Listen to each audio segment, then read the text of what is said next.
she did stuff around the Army because her son was in the Army, right? When I remember when I was a teenager and I called myself going to start smoking, my mother went and found this pack of cigarettes that she could smoke with me. So my father kind of took it. But my point is that whenever you love somebody, you show interest in whatever they do, because you want to find what are they into, right? So I got into this dirt bike stuff, and I actually learned what it means, and what it means is not what it's perceived to be. Now, I know they are nuisance and a pain in the butt on one hand, but I will tell you that this particular sport is a hundreds of millions of dollars sport if you do it in a sports kind of way.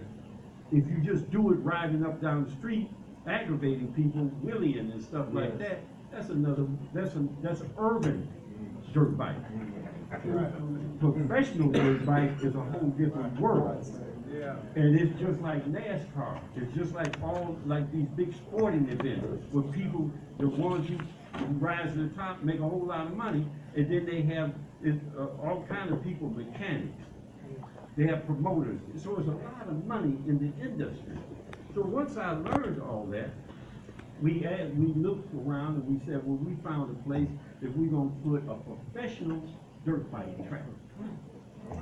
Now, this professional dirt bike track will allow us, they call it motocross. Any of you go on cable, just look up motocross and go click it on, and you can see what they do in a professional way.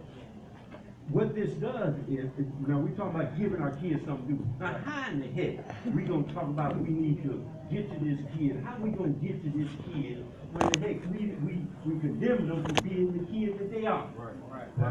If you want to talk to somebody, go where they are. That's right. Deal with them as they are. And so we saying, now here we go. We got this thing, and now this track is going to be one that will be on the circuit. It's an outdoor track, the only outdoor track, professional dirt bike track in the entire country. Entire country. And we have people calling from all over the country wanting to understand what we're doing and want to be part of it. Right? Now, what's going to happen is, if we're on the circuit, then that means as these professional riders go around the country, they go to California, they go to Florida, they go to, now in Michigan and Detroit, they'll put it in the arena like a cube. They'll just put it in there. This will be outdoors. So as they're going around the country, we want Cleveland to be a stop that they go to. All right. A stop that they go to. In that facility, and correct me if I'm wrong, Wayne, there will also be some training. Training on how to ride professionally, how to repair your bike, all these kind of things, because there are people involved in the sport who don't ride, but for every rider, just like NASCAR, you got about 4 or 5 people supporting the rider. Right. All these kinds of things. And then what do? We capture them. To your point, how we gonna condemn ourselves? You know, yeah, they're a pain in the butt. I'm in the church, but they're a pain in the butt. Yeah, they're a pain in the butt. Yeah, they cause aggravation, and they're very intimidating. Yeah, very intimidating. But if you get to know them, right, you will find people who are professional people. You will find police officers. You'll find thugs. You'll find a whole gamut of our community, our young men. The ones that we're trying to touch, to reach, they are there. Right. They are there. Mm-hmm. And how can we say you got to come up to our standard before I speak to you, before I deal with you? You have to go where they are. Right. And the one thing I've learned about this is that you can have this dude in this group and this dude over here in this group. They may not like each other, because you know they shoot. When they ride, ain't no issue. All right. All they do is ride. Now, yeah, they're aggressive. Look, our young men are they're like pit bulls.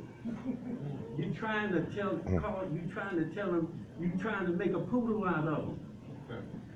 That ain't gonna work. These kids don't have the same fears of their fathers or grandfathers. They don't have that fear. Not only don't they have the fear, they challenge authority.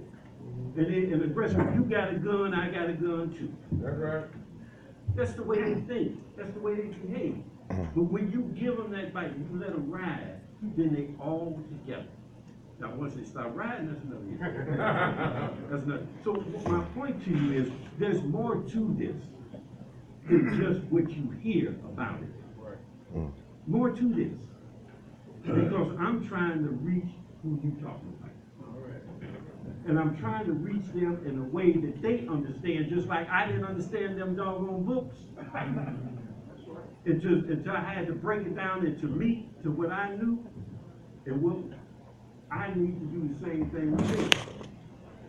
I need to break it down in a way that they understand, in order for me and you to be able to have a conversation. So again, I'm sorry for the long-windedness, but thank you for listening. All right. One final thing, Mr. Mayor. Reverend Pastor Ivory Jones, the state president, is going to ask a final question about housing, but we also, can you address what's happening with the water department as well inside of the same question? Go ahead. Thank you, Mr. Mayor. Thank you, Dr. Phillips. In light of the DeFreeze tragedy and the vacancy of many homes, and we see the development of downtown and all that is being beautified and being updated downtown, I heard you speak on your plan. I wanted to know, what is your plan moving into the future for the communities that are collapsed with homes that are just vacant, and what's the plan for the future? All right, well, let's put it in the context. The neighborhoods you're talking about are neighborhoods with a lot of abandonment and vacant, right? Right. How many of you remember the recession? How many of you remember predatory lending? How many of you remember foreclosures? How many of you remember all that? Well, that was really the incubator of what we have now in terms of the abandonment. Because when people lost their jobs in the recession, they couldn't pay their mortgage, they wound up getting foreclosed on. When people, particularly elderly people, needed repairs on their home, and a predatory lender came around and they wound up with a mortgage, a second mortgage they couldn't pay, they lost their home. So a lot of this abandonment was around the exploitation of those communities. The exploitation for people to make money off their misery. So let's start there. So then that left behind